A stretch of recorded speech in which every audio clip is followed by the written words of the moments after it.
Salut, c'est Rebecca. Aujourd'hui, j'aimerais vous donner un conseil pour mieux exploiter tout le potentiel de vos lectures.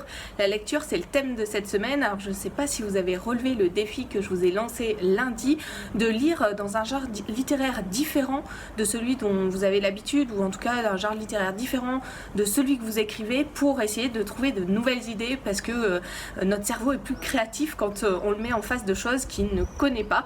Donc voilà, c'est vraiment, si vous ne l'avez pas encore fait, je vous invite à au moins commencer, lire certains passages dans un genre littéraire différent de celui dont vous avez l'habitude, de votre genre littéraire préféré, pour arriver à découvrir de nouvelles pistes pour votre roman.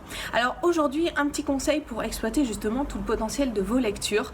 Ce que je vous conseille de faire, c'est d'abord de commencer par lire pour le plaisir. Je vous ai dit que c'était important de regarder dans les lectures pour découvrir des idées, mais si vous partez directement avec l'idée en tête de vous dire bon bah voilà, je vais explorer, je vais tout étudier dans le détail, vous allez vite vous décourager, parce que c'est un travail énorme de regarder à la fois la structure, les personnages, quels sont les points clés d'une histoire, comment l'auteur s'y prend, quel vocabulaire il utilise. Enfin, il y a plein de choses qu'on peut découvrir quand on lit un livre, et du coup je ne vous conseille pas du tout de le faire type commentaire composé ou dissertation, dissécation même d'un livre, parce que sinon voilà, vous allez très vite laisser tomber et vous dire que ça ne sert à rien.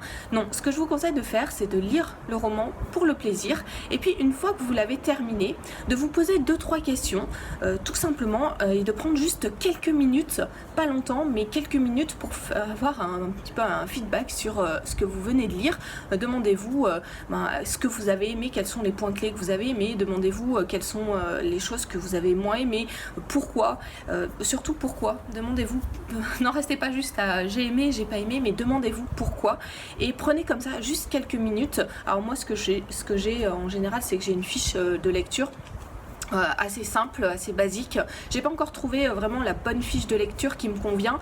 C'est quelque chose que je change régulièrement, parce que voilà, j'ai encore besoin d'affiner cette fiche de lecture. Mais en tout cas, je vous invite à essayer de trouver des questions clés comme ça. Qu'est-ce que j'ai aimé par rapport aux personnages, par rapport au caractère des personnages même. Soyez précis dans les questions que vous posez. Vous n'avez pas forcément besoin de vous poser beaucoup de questions, mais soyez précis dans les questions que vous vous posez, ou concentrez-vous sur un élément. Dites-vous, ben tiens, dans ce livre-là, je vais pas regarder les lieux, la structure, etc., mais je vais juste regarder les personnages, ce que j'ai aimé et ce que je n'ai pas aimé. C'est important d'avoir les deux, parce que les choses que vous aimez, vous allez pouvoir les réexploiter aussi dans vos romans, sans tout copier mot pour mot comme on l'a dit hier, mais les réexploiter parce que ça vous aura plu, tout simplement. Ça vous aura procuré des émotions positives, et vous allez aussi procurer des émotions comme ça à votre lecteur.